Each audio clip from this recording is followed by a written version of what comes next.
Hola, soy Elena. La noche en que mis propios padres intentaron que me echaran como a una delincuente del club más exclusivo de Coral Gables, entendí que para ellos yo era menos que una extraña.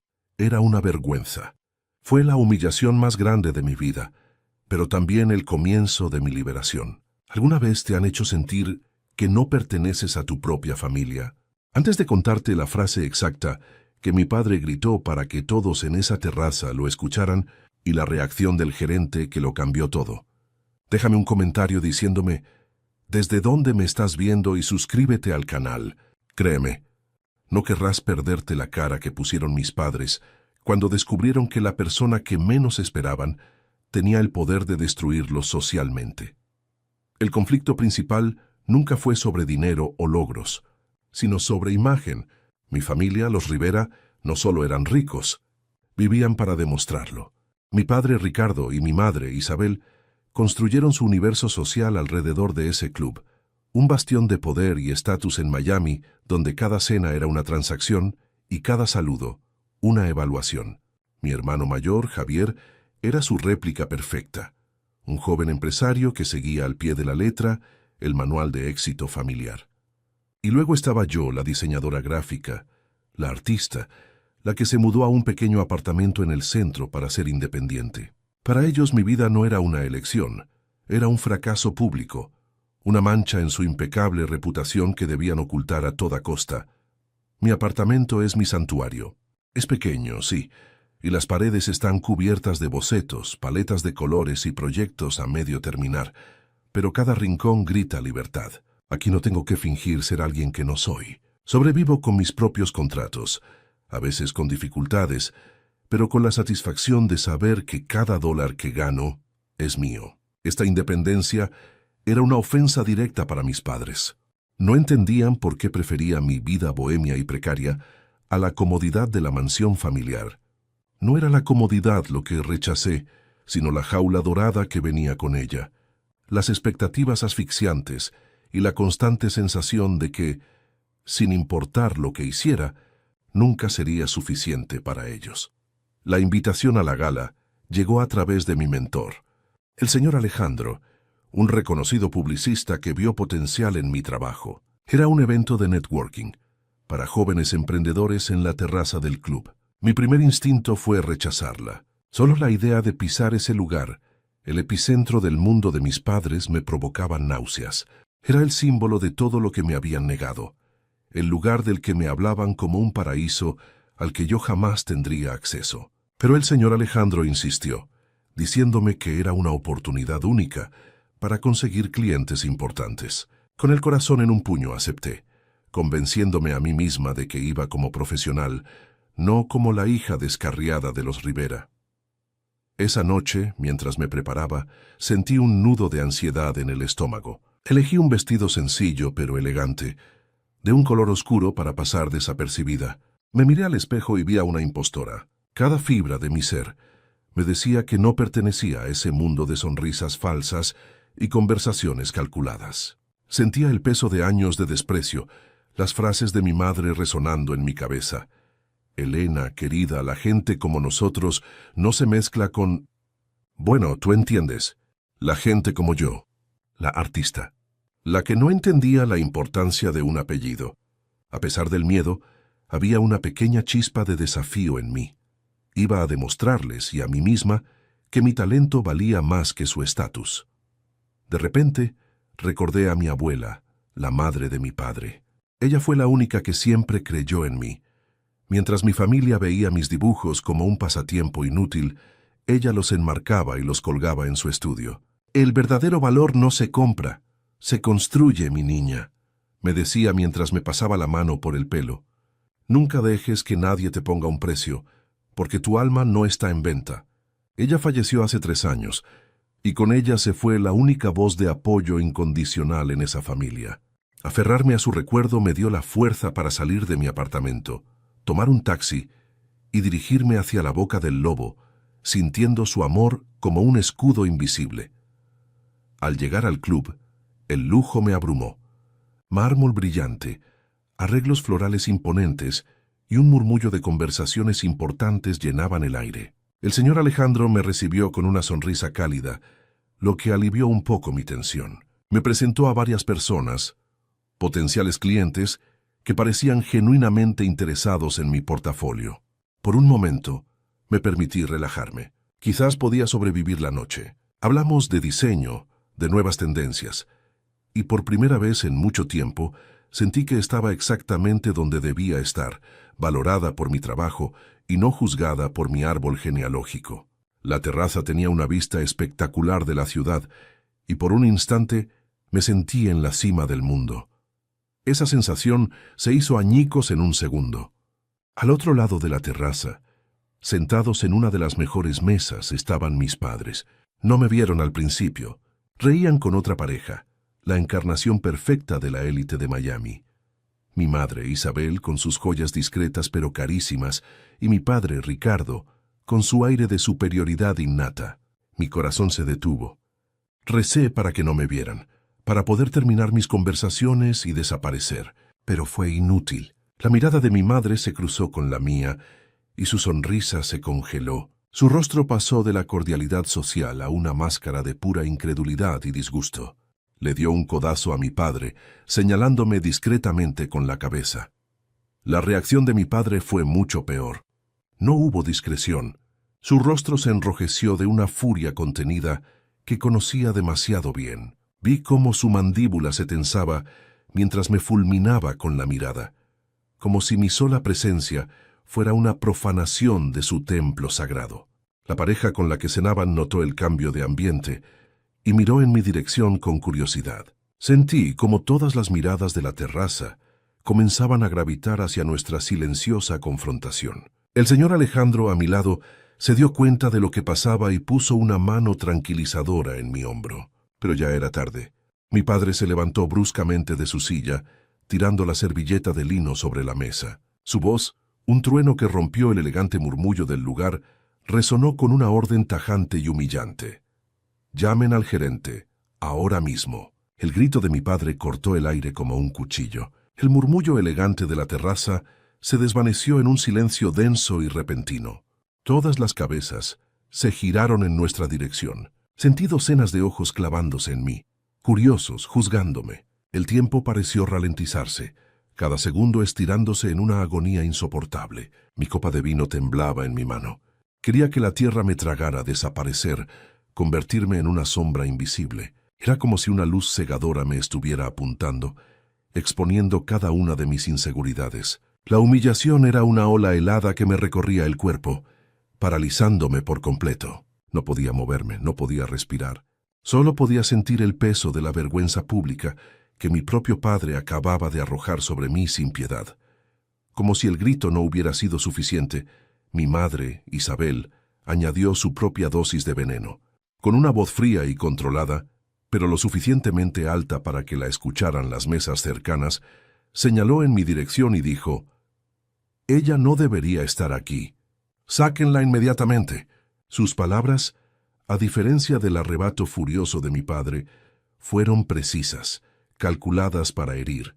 El «sáquenla» resonó en mi cabeza como una sentencia.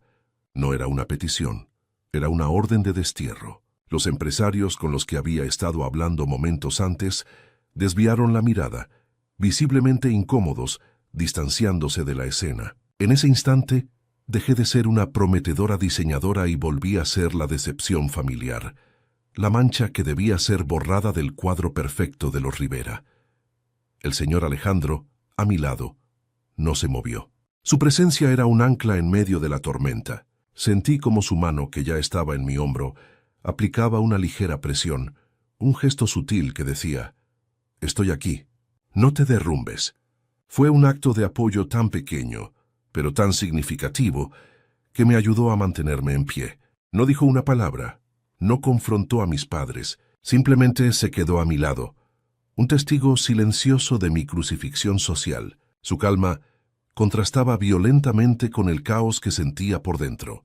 Me aferré a ese pequeño contacto físico como si fuera un salvavidas, una prueba de que no estaba completamente sola en esa isla de hostilidad que mi propia familia había creado para mí en medio de la multitud.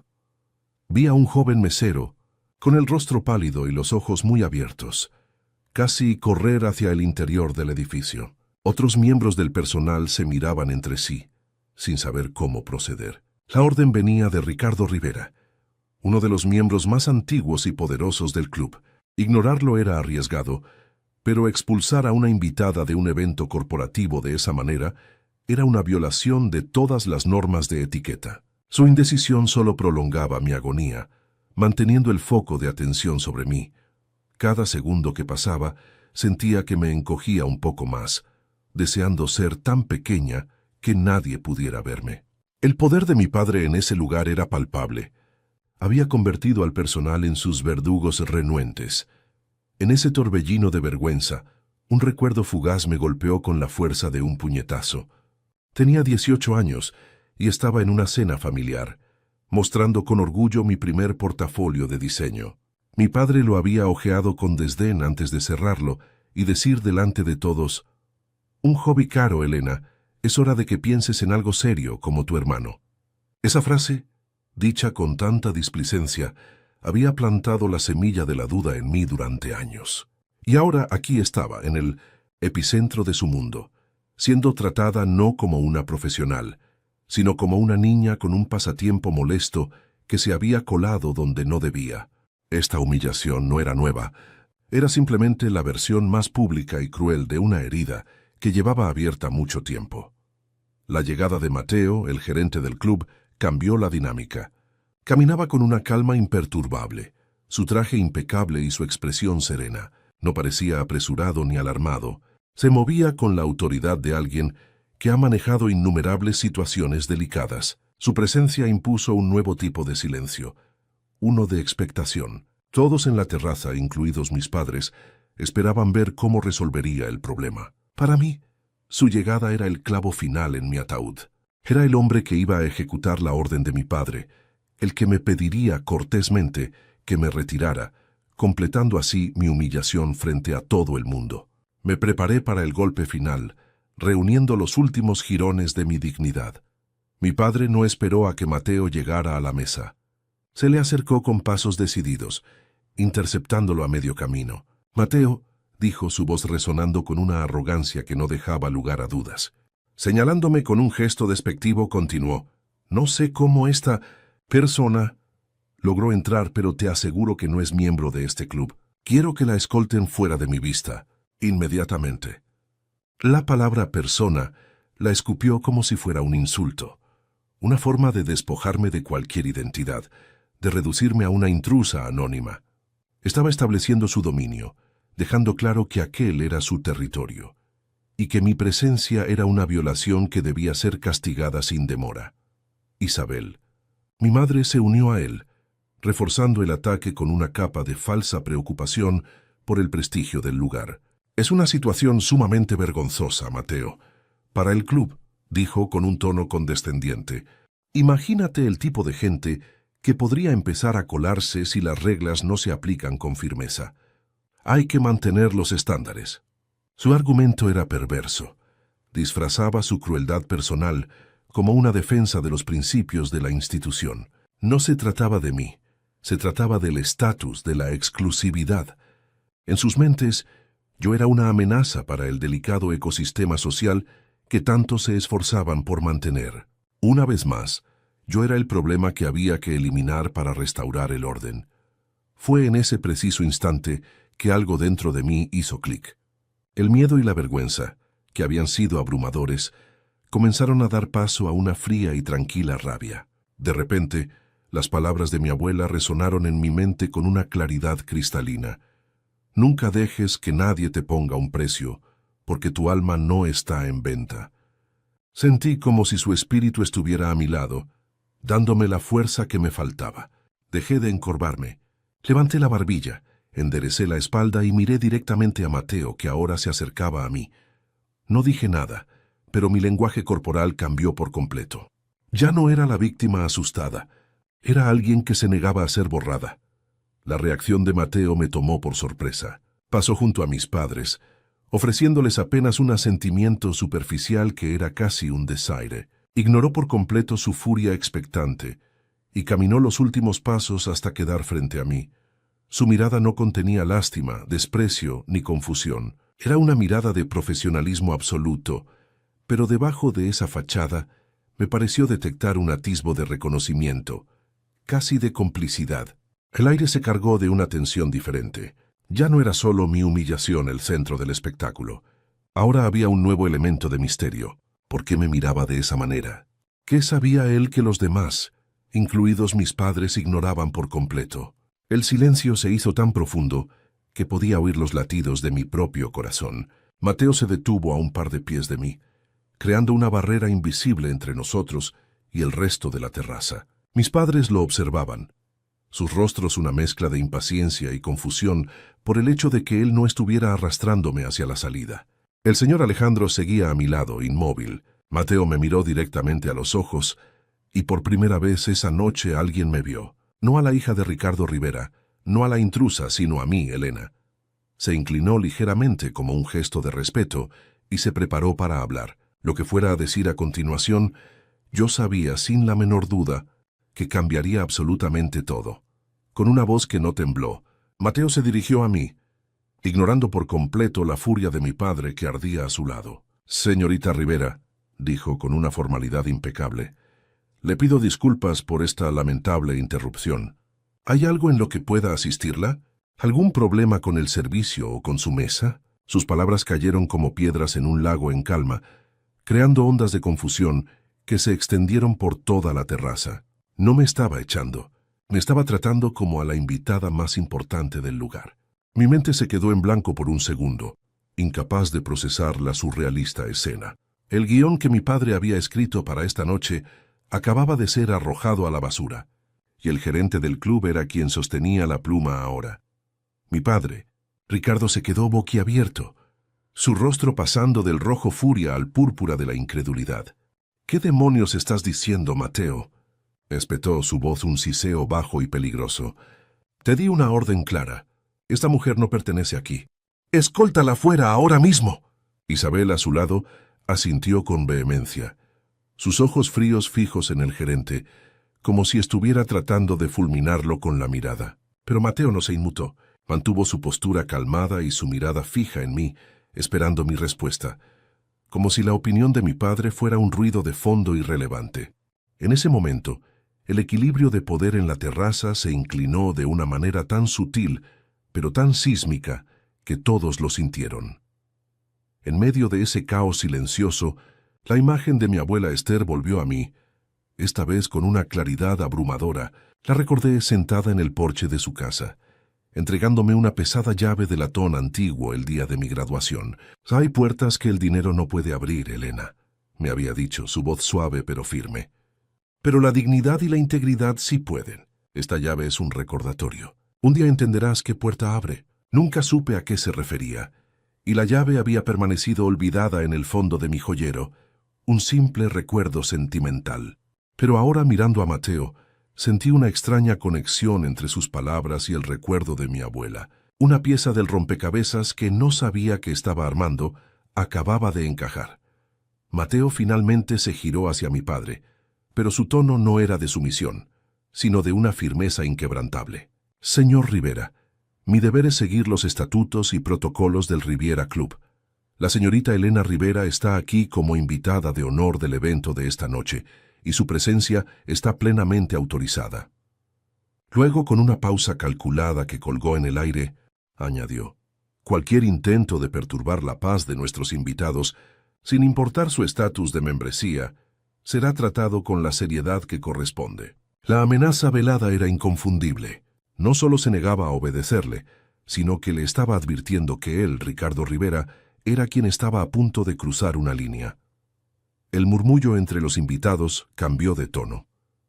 La curiosidad morbosa se transformó en un zumbido de especulación. La gente no apartaba la vista, pero ahora sus miradas no estaban llenas de lástima por mí, sino de confusión y asombro hacia mis padres. Vi a la pareja que cenaba con ellos intercambiar una mirada incómoda, distanciándose sutilmente de la escena. La humillación, como una marea, estaba retrocediendo de mi orilla y comenzando a inundar la de ellos. Por primera vez en mi vida, no era yo la que estaba fuera de lugar en su mundo. Eran ellos los que parecían desesperados y ridículos en el mío. El señor Alejandro me dio un ligero apretón en el brazo, un gesto de sigue así. Encontré mi voz. Estaba temblorosa al principio, pero gané fuerza con cada palabra. Mirando directamente a Mateo, le respondí con la mayor calma que pude reunir. Gracias por su preocupación, Mateo. Todo está en perfecto orden. Solo fue un pequeño malentendido familiar. Usé la palabra familiar a propósito, para enmarcar el arrebato de mi padre no como un acto de poder, sino como un drama doméstico, algo vulgar e inapropiado para un lugar tan elegante. Vi una chispa de satisfacción en los ojos de mi padre, creyendo que yo estaba minimizando la situación para salvar las apariencias. No entendía que lo que estaba salvando no era su reputación, sino la mía. La respuesta de mi madre fue puro veneno.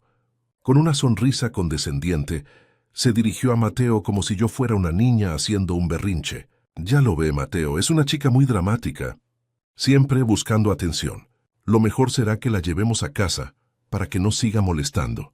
Su intento de pintarme como una persona inestable y emocionalmente frágil era su última arma. Quería despojarme de toda credibilidad, reducir mi presencia a un capricho infantil. Pero su táctica sonó hueca, desesperada. En lugar de hacerme parecer débil, solo la hizo parecer a ella cruel y manipuladora ante los ojos de todos los que observaban la escena con una atención casi hipnótica. Fue entonces cuando Ricardo, al ver que su autoridad se desmoronaba, cometió su error fatal. En un último intento por reafirmar su dominio, gritó: «¡Esto es absurdo! Yo soy miembro fundador de este club. He invertido millones en este lugar. Esta membresía me da derecho a decidir quién entra y quién no». Su voz estaba cargada de una arrogancia que rayaba en la histeria. Estaba poniendo sobre la mesa su carta más alta. Su dinero, su estatus, su poder. Estaba convencido de que era un argumento irrefutable, la frase que pondría fin a toda esta locura y restauraría el orden natural de su universo, conmigo fuera y él en la cima. Mateo ni siquiera parpadeó. Con una paciencia casi quirúrgica, consultó una tableta que llevaba en la mano. Levantó la vista, primero hacia mi padre y luego de nuevo hacia mí. Su voz fue clara y resonó en el silencio expectante. «Tiene razón, señor Rivera. La membresía fundadora número 1, la que otorga el control mayoritario sobre las decisiones del comité, es de hecho la base de la autoridad en este club». Hizo una pausa dramática, dejando que el peso de sus palabras se asentara. Mi padre hinchó el pecho, una sonrisa de triunfo comenzando a formarse en sus labios. Estaba seguro de que había ganado, pero entonces Mateo asestó el golpe final. Sin embargo, continuó, su mirada fija en mí con un respeto que me heló la sangre. Según nuestros registros, actualizados esta misma mañana por los abogados del fideicomiso, esa membresía ya no le pertenece a usted. Fue transferida en su totalidad, por disposición testamentaria de la señora Esther Rivera, a su única y legítima heredera. El mundo pareció detenerse. El nombre de mi abuela, pronunciado en voz alta en medio de esa terraza, se sintió como un trueno. Las caras de mis padres se descompusieron, pasando del triunfo a la más absoluta y pálida conmoción. Y yo por fin entendí el verdadero poder que mi abuela me había dejado. La llave no abría una puerta, abría un imperio. El silencio que siguió a las palabras de Mateo fue más profundo y pesado que cualquier cosa que hubiera experimentado antes. Era un silencio que absorbía el sonido, la luz, el aire. Vi el color desvanecerse del rostro de mi padre, dejando una máscara de cera pálida y manchada de incredulidad. Sus labios se movieron, pero no salió ningún sonido. Mi madre, por otro lado, parecía haberse convertido en una estatua de hielo. Su mano, que había estado a punto de tomar una copa de champán, se quedó suspendida en el aire, temblando visiblemente. El mundo entero, toda esa terraza llena de gente importante, se había reducido a ese único instante, a esa revelación que colgaba entre nosotros como una sentencia de muerte social para ellos y de nacimiento para mí. La humillación que me habían infligido se estaba revirtiendo, lenta e inexorablemente, como una marea volviendo sobre sus propias olas.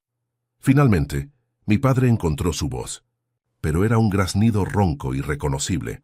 «Eso es ridículo. tartamudeó intentando forzar una risa que sonó como un cristal rompiéndose. Es un error administrativo absurdo. Mi madre estaba senil en sus últimos años. Esto no tiene ninguna validez legal. Se giró hacia Mateo, su arrogancia regresando en una oleada desesperada. Llama a los abogados del club. Llama a mis abogados. Arreglaremos este malentendido de inmediato. Mi madre jamás haría algo así. Ella entendía la importancia de la familia, del legado. Su negación era tan patética como predecible. Estaba intentando reescribir la realidad a gritos, convencido de que si lo decía con suficiente fuerza, se convertiría en verdad. Pero la verdad ya estaba allí, de pie frente a él, y era yo. Mi madre, Isabel, recuperó la compostura más rápido, pero su método fue mucho más cruel. Sus ojos, dos esquirlas de hielo, se clavaron en mí. «Tú hiciste esto», siseó, su voz baja pero cortante, llena de un veneno que me era demasiado familiar. «Manipulaste a una anciana. Siempre has estado celosa de tu hermano, de lo que hemos construido. Esta es tu pequeña y patética venganza, ¿no es así? Usar la demencia de tu abuela para robarnos lo que nos pertenece por derecho». Cada palabra era un intento de apuñalarme, de hacerme sentir culpable, de pintarme como la villana de la historia. Quería que todos en esa terraza me vieran como una usurpadora sin escrúpulos. Era su último y desesperado intento de controlar la narrativa, de arrastrarme de vuelta al lodo con ella. Pero sus acusaciones ya no me dolían. Eran simplemente el ruido de un animal herido y acorralado. Mateo, con una calma que desarmaba, levantó su tableta sin decir una palabra. Giró la pantalla hacia mis padres. En ella se veía un documento digital con el membrete del bufete de abogados más prestigioso de Miami. Su dedo señaló un párrafo resaltado en amarillo. «Señor y señora Rivera», dijo con una formalidad glacial, «este es el comunicado oficial que recibimos esta mañana. La cláusula es inequívoca y fue ratificada por 3 notarios y un juez, debido precisamente a las previsiones que la señora Esther Rivera tomó para evitar cualquier impugnación. La transferencia es legal, irrevocable y efectiva desde el momento de su fallecimiento. El club simplemente ha sido notificado hoy para actualizar sus registros. La prueba era irrefutable. No era un error. No era una manipulación. Era un acto de voluntad deliberado, calculado y sobre todo definitivo. El rostro de mi padre se contrajo en una mueca de pura impotencia. En ese momento, el murmullo de la terraza se desvaneció para mí. Tuve una visión tan clara como si estuviera sucediendo de nuevo. Mi abuela y yo sentadas en su jardín, rodeadas de orquídeas. Yo tenía 16 años y lloraba porque mi padre se había negado a venir a mi primera exposición de arte en la escuela. Ella me tomó las manos, sus dedos arrugados pero fuertes. El poder, Elenita, no es tener la voz más fuerte, sino saber cuándo usar el silencio. Hay batallas que se ganan sin mover un solo músculo, solo esperando el momento perfecto para revelar la verdad que siempre estuvo ahí. Me entregó una pequeña caja de madera. Dentro no estaba la llave de latón que recordaba, sino una simple tarjeta con una nota escrita a mano. Tu nombre es tu mayor activo. Nunca dejes que nadie lo devalúe. El recuerdo de la llave era una amalgama de sus lecciones. La verdadera llave era mi identidad, la que ella se aseguró de que nadie pudiera arrebatarme. Sentí una oleada de claridad y fuerza que me recorrió desde los pies hasta la cabeza. La niebla de miedo y duda, que me había acompañado toda mi vida, se disipó por completo. Ya no era la niña que buscaba aprobación, ni la joven artista que luchaba por ser vista. Era la nieta de Esther Rivera, que era la dueña de mi propio destino, un destino que mi abuela había planeado en secreto para asegurarse de que tuviera las herramientas para defenderme cuando más lo necesitara. No era un regalo de riqueza, sino un escudo de poder. Un poder que no residía en el dinero o el estatus, sino en la capacidad de decidir, de poner límites, de reclamar mi lugar en el mundo bajo mis propios términos. Enderecé los hombros y levanté la vista, encontrando la mirada de mi padre sin titubear. El señor Alejandro, que había permanecido como una estatua silenciosa a mi lado, me dio un casi imperceptible asentimiento. Era una señal de aprobación. Un es tu momento. Su apoyo, tan discreto y constante, fue el último empujón que necesité. Di un paso al frente, acortando la distancia entre mis padres y yo. El movimiento fue pequeño, pero cambió el centro de gravedad de toda la escena. Ya no era la acusada en un juicio improvisado, ahora era yo quien presidía la corte. El silencio de la multitud era absoluto. Podía sentir sus ojos sobre mí, pero ya no me sentía expuesta, sino empoderada. Estaban esperando mi veredicto, mi siguiente movimiento. Por primera vez yo tenía el control. Mi voz cuando hablé era diferente. Era tranquila, clara, y resonaba con una autoridad que nunca antes había poseído. No me dirigí a Mateo ni a la multitud. Miré directamente a mi padre. Mi abuela no estaba senil, dije, cada palabra cuidadosamente elegida. Estaba lúcida. Y estaba harta de ver cómo usaban su legado, el club que ella ayudó a fundar con el abuelo, como un arma para medir el valor de las personas. Harta de ver cómo me trataban a mí. Hice una pausa, dejando que mis palabras calaran hondo. Esto no es una venganza. Es una lección. Una que ella sabía que nunca aprenderían de otra manera. No había ira en mi voz, solo la calma fría y dura de una verdad largamente reprimida que por fin salía a la luz. La reacción de mis padres fue la capitulación silenciosa. Mi padre desvió la mirada, incapaz de sostener la mía. Su rostro, antes una máscara de furia arrogante, ahora estaba vacío, derrotado. Isabel simplemente me miraba fijamente. Una expresión de odio puro, mezclada con un miedo palpable. Habían perdido. No solo habían perdido el control del club, sino algo mucho más importante. Habían perdido el poder sobre mí. Su arma más efectiva, la humillación, se había vuelto contra ellos. Eran ellos ahora los que estaban siendo juzgados por la élite de Miami, expuestos como padres crueles y tiranos derrocados por la hija que siempre habían despreciado. Su pesadilla social se estaba haciendo realidad ante sus propios ojos. Fue entonces cuando Mateo, actuando como el catalizador final de esta transformación, dio un paso hacia mí, posicionándose a mi lado y dándome la espalda a mis padres. Su gesto era una declaración pública de lealtad. Se inclinó ligeramente, con un respeto que era a la vez profesional y genuino, y me hizo la pregunta que sellaría el destino de todos en esa terraza. Su voz, perfectamente modulada, se proyectó para que todos pudieran escucharla. «Señorita Rivera», dijo dirigiéndose a mí como la única autoridad presente, «¿cómo desea que procedamos? Sus instrucciones serán cumplidas al pie de la letra. El poder de decisión, el futuro del estatus social de mi familia, todo, estaba ahora oficialmente en mis manos».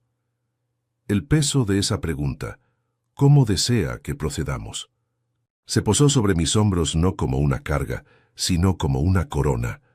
Por un instante el tiempo se detuvo. El murmullo de la ciudad abajo, el tintineo de los hielos en las copas, todo se desvaneció. Solo quedábamos nosotros cuatro en el centro del universo, mis padres petrificados en su incredulidad, Mateo, esperando con una paciencia profesional, y yo, la pieza que acababa de cambiar las reglas del juego para siempre. Sentí las miradas de toda la terraza clavadas en mí, pero ya no me quemaban. Por primera vez no me sentía juzgada, sino vista. Comprendí que tenía en mi poder la capacidad de destruirlos socialmente, de hacerles exactamente lo que ellos habían intentado hacerme a mí. La tentación fue una chispa fugaz y oscura, pero se extinguió casi al instante. Respiré hondo, llenando mis pulmones con el aire fresco de la noche y con una calma que nunca antes había conocido. La rabia que me había consumido momentos antes se había transformado en una claridad helada, en una certeza absoluta. Miré a Mateo, pero mis palabras no eran para él. Eran para las dos personas que me habían dado la vida solo para intentar quitármela de todas las formas posibles. «Gracias, Mateo», dije, mi voz firme, sin un ápice de temblor. «No es necesario hacer nada, absolutamente nada». La confusión en los rostros de mis padres fue casi cómica. Esperaban un golpe, una humillación, una venganza. No entendían que el mayor acto de poder no era usar el arma que me habían entregado, sino demostrar que no la necesitaba para ganar la guerra. Mi decisión no nació de la misericordia, sino de la memoria.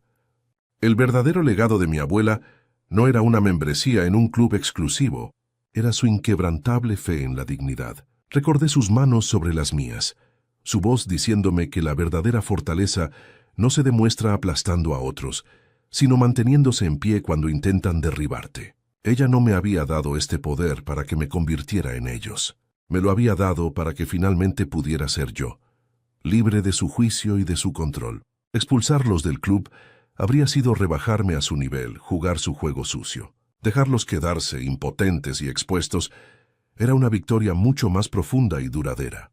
Era demostrar que mi valor no dependía de su exclusión. Por favor, déjelo todo como está, repetí, esta vez con una sonrisa serena dirigida a Mateo. Él asintió una sola vez, comprendiendo perfectamente el mensaje no verbal. No era un perdón, era un despido de su influencia sobre mi vida.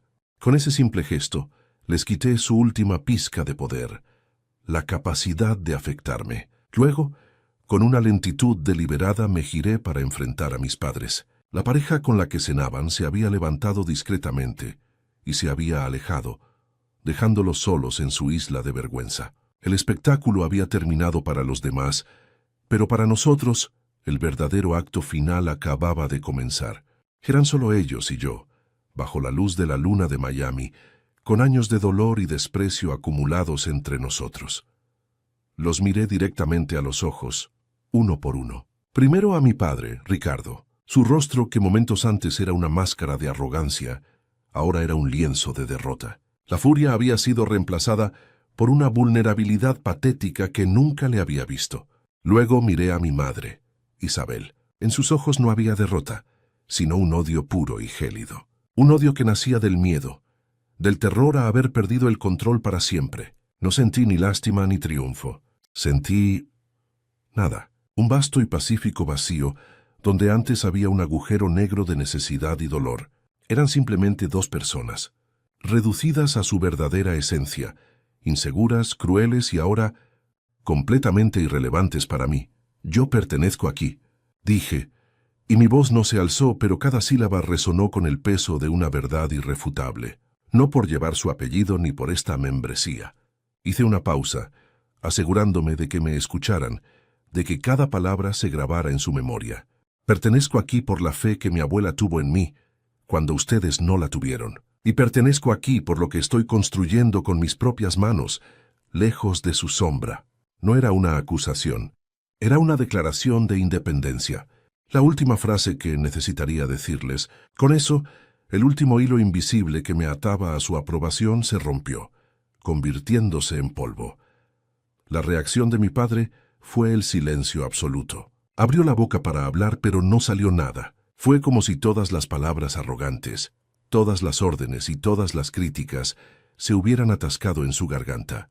Lentamente, se dejó caer en su silla, no como un hombre que se sienta a descansar, sino como una marioneta a la que le han cortado los hilos. Se encogió, pareciendo de repente más viejo, más pequeño, un rey destronado en su propio palacio. Su imperio de estatus y apariencias se había derrumbado sobre él, y lo único que podía hacer era mirar fijamente la servilleta de lino arrugada sobre la mesa, el último vestigio de la escena que él mismo había creado. Mi madre, en cambio, se mantuvo de pie, rígida como una vara de acero. Su barbilla temblaba ligeramente, la única señal externa de la tormenta que se desataba en su interior. Me lanzó una última mirada, una mezcla de desprecio y una furia tan profunda que era casi tangible. No dijo nada. No necesitaba hacerlo. Su silencio era un grito de guerra perdido, la admisión de que todas sus armas, la culpa, la manipulación, la vergüenza, se habían vuelto inútiles contra mí. El muro de cristal que había construido a su alrededor para proteger su perfecto mundo se había hecho añicos y por primera vez estaba expuesta, sin defensas. El murmullo de la terraza regresó, pero era diferente. Ya no eran susurros de curiosidad, sino de juicio. Vi cómo la gente desviaba la mirada de mis padres, cómo hablaban en voz baja detrás de sus copas.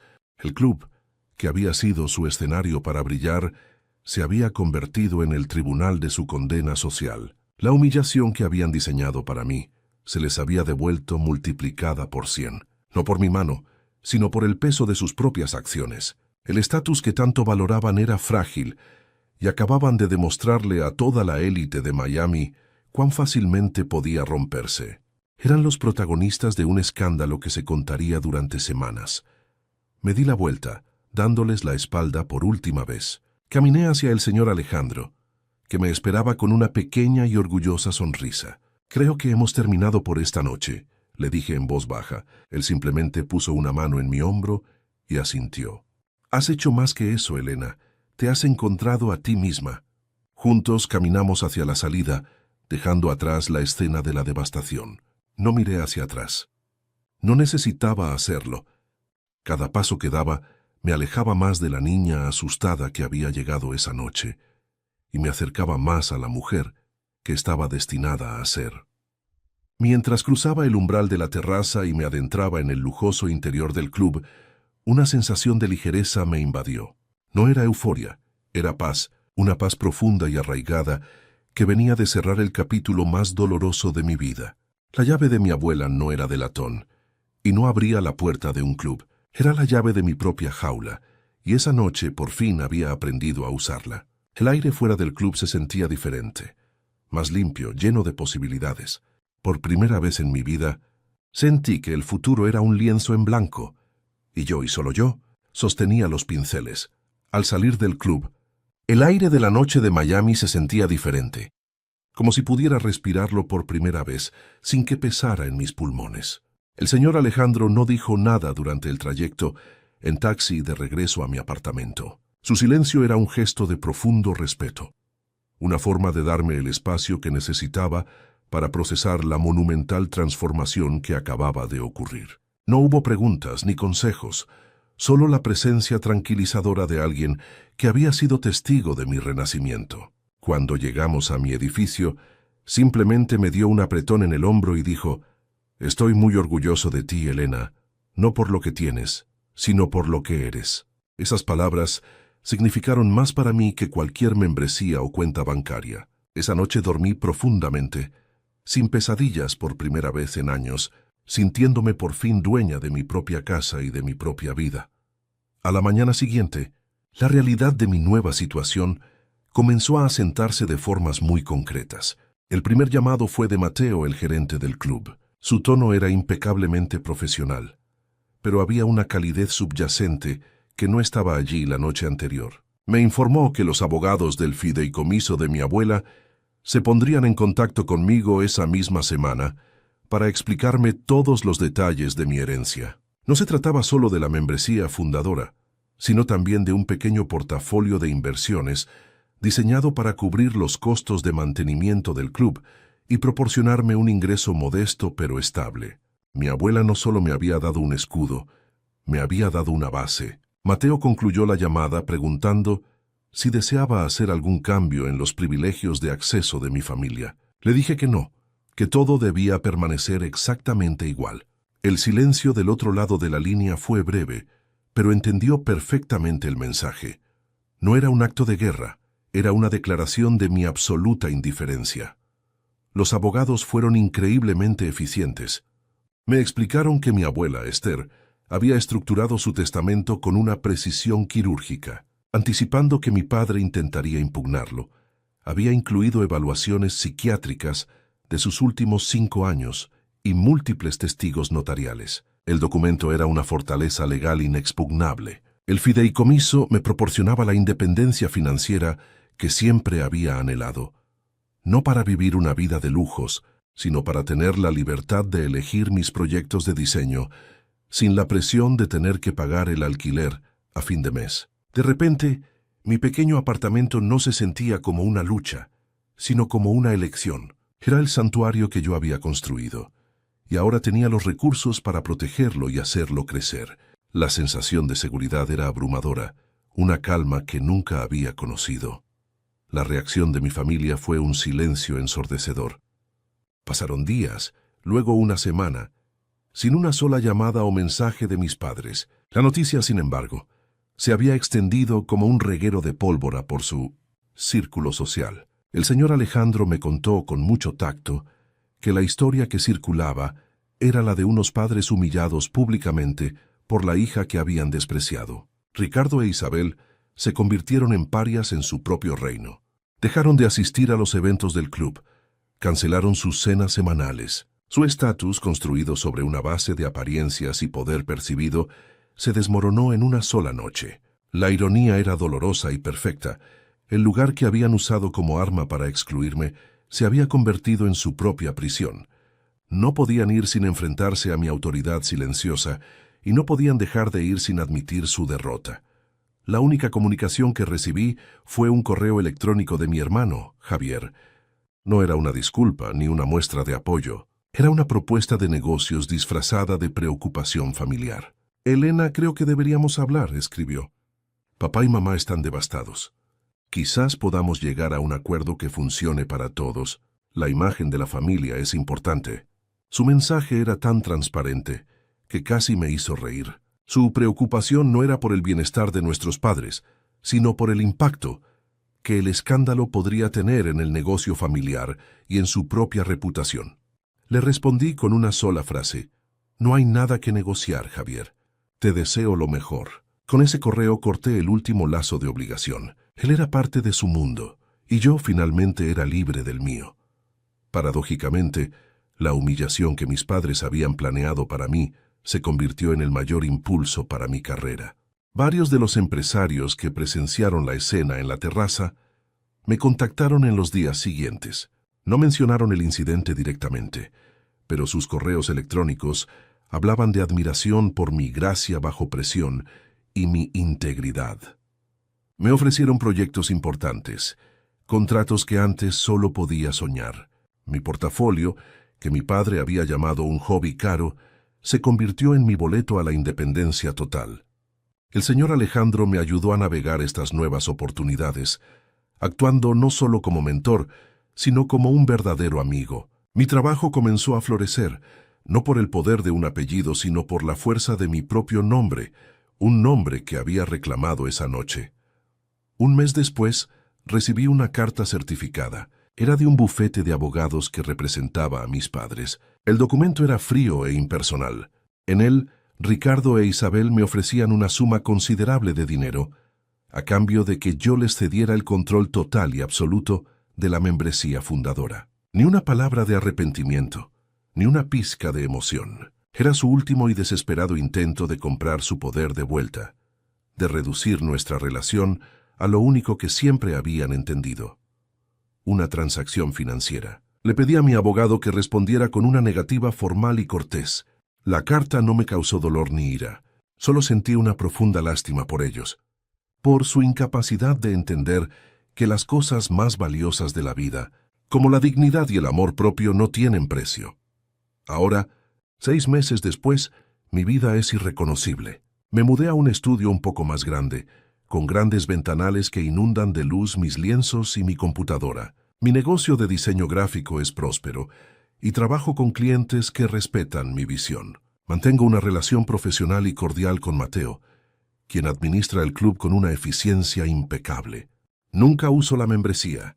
Las invitaciones a galas y eventos llegan a mi correo, pero las archivo sin abrirlas. No necesito ese mundo para sentirme validada. Mi victoria no consistió en ocupar el trono de mis padres, sino en construir mi propio reino, uno pequeño y lleno de luz, lejos de las sombras de su mansión. Javier, por lo que sé, sigue intentando mantener a flote el negocio familiar, ahora manchado por el escándalo.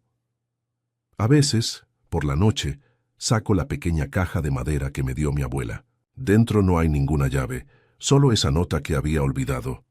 Tu nombre es tu mayor activo. Nunca dejes que nadie lo devalúe. Finalmente entiendo su plan. No me legó una fortuna para que viviera de ella, ni poder para que dominara a otros. Me legó una opción. La opción de ser yo misma, sin miedo y sin disculpas. Mis padres, Ricardo e Isabel, nunca más intentaron contactarme. Para ellos, dejé de existir el día que dejé de ser una víctima que podían controlar. Y para mí, ellos se convirtieron en un recuerdo lejano, los fantasmas de una vida que ya no me pertenecía. Soy Elena Rivera, no por mi apellido, sino por mí misma. Y por primera vez, eso es más que suficiente. Así que, si te estás preguntando cuál fue el sabor de la victoria esa noche, te diré que no fue dulce como la venganza. Fue tranquilo. Fue como el silencio que llega después de una tormenta devastadora, cuando te das cuenta de que sigues de pie, y el aire, por fin, está limpio. La lección más grande que aprendí en esa terraza no fue sobre cómo ganar una batalla contra mi familia, sino sobre cómo dejar de pelear en una guerra que nunca fue mía. La verdadera liberación no llegó cuando obtuve el poder, sino cuando me di cuenta de que no necesitaba usarlo para demostrar mi valor. Mi historia no es sobre heredar un club, es sobre heredar mi propio nombre y decidir por primera vez lo que realmente significaba. El poder que mi abuela me entregó fue una prueba, no un arma. Era la oportunidad de convertirme en la versión más cruel de mis padres o en la versión más fuerte de mí misma. Pude haberlos destruido, haberles arrebatado el símbolo de estatus que tanto adoraban, y por un instante la idea fue tentadora. Pero entonces entendí que la verdadera fuerza no reside en tener la capacidad de humillar a quienes te humillaron, sino en tener la integridad para no hacerlo. La mayor victoria fue mirarlos a los ojos y no sentir la necesidad de rebajarme a su nivel. Fue demostrarles y a mí misma que mi paz interior valía más que su derrota pública. Ese fue el momento en que realmente gané. Durante toda mi vida, creí que pertenecer significaba ser aceptada en su mundo, en su club, en sus cenas, en sus conversaciones superficiales. Esa noche comprendí que había estado golpeando la puerta equivocada. El verdadero sentido de pertenencia no se encuentra en un lugar físico ni en la aprobación de otros. Se construye desde adentro. Es el espacio que creas para ti misma, donde tus ideas, tus pasiones y tu esencia son respetadas, principalmente por ti. Mi pequeño apartamento, con sus paredes llenas de bocetos, siempre fue más un hogar que su lujosa mansión, porque en él yo no era la hija de, sino simplemente Elena. Dejé de buscar mi lugar en su mapa y empecé a dibujar el mío propio. El regalo más grande que me dio mi abuela no fue un testamento, fue su fe inquebrantable. En un mundo que me decía constantemente que yo era un error, una decepción, ella fue la única voz que susurró: «Eres suficiente». Su legado no estaba escrito en un papel legal, sino en la fuerza que me infundió para creer en mí misma cuando nadie más lo hacía. A veces, todo lo que necesitamos es una persona que vea la luz en nosotros antes de que podamos verla nosotros mismos. Ella me dio el escudo, pero me enseñó que la verdadera batalla era interna. Me enseñó que mi valor no era negociable y que mi dignidad no estaba en venta, ni siquiera por el amor de mi propia familia. En cuanto a mis padres, no perdieron un club esa noche. Perdieron su poder, su influencia, su audiencia. Su estatus era una casa de naipes construida sobre el miedo y la apariencia, y una sola ráfaga de verdad fue suficiente para derribarla. Su castigo no fue la exclusión, sino la irrelevancia. Se convirtieron en una anécdota, en un recordatorio para su círculo social de que el orgullo precede a la caída. Su silencio en los meses que siguieron no fue una señal de paz, sino la admisión de su derrota. Descubrieron de la manera más dura que el respeto no se exige ni se compra. Se gana con acciones y se pierde con la falta de ellas. Y esa es la lección final que quiero compartir contigo. El verdadero estatus no se mide por el club al que perteneces, el apellido que llevas o el dinero que tienes en el banco. Esas son cosas frágiles, externas, que se pueden perder en un instante. El verdadero estatus, el que nadie te puede arrebatar, proviene de la dignidad con la que te tratas a ti mismo y a los demás. Proviene de la valentía de ser auténtico en un mundo que intenta constantemente que seas otra persona. Proviene de la fuerza para responder a la crueldad, no con más crueldad, sino con una calma inquebrantable que dice: «Tus acciones no definen quién soy yo». Mi historia terminó en esa terraza, pero también fue donde realmente comenzó. ¿Y tú? ¿Qué batalla silenciosa estás librando para reclamar tu propio nombre, tu propio espacio, tu propia dignidad? Si mi viaje te ha tocado de alguna manera, si has sentido el peso de no ser visto por quienes más deberían verte, suscríbete al canal y déjame un comentario. No estás solo en esto. Hay muchas formas de ganar nuestras guerras silenciosas, y en esta comunidad compartimos la fuerza para pelearlas, no con armas, sino con la verdad de quienes somos. Gracias por escucharme.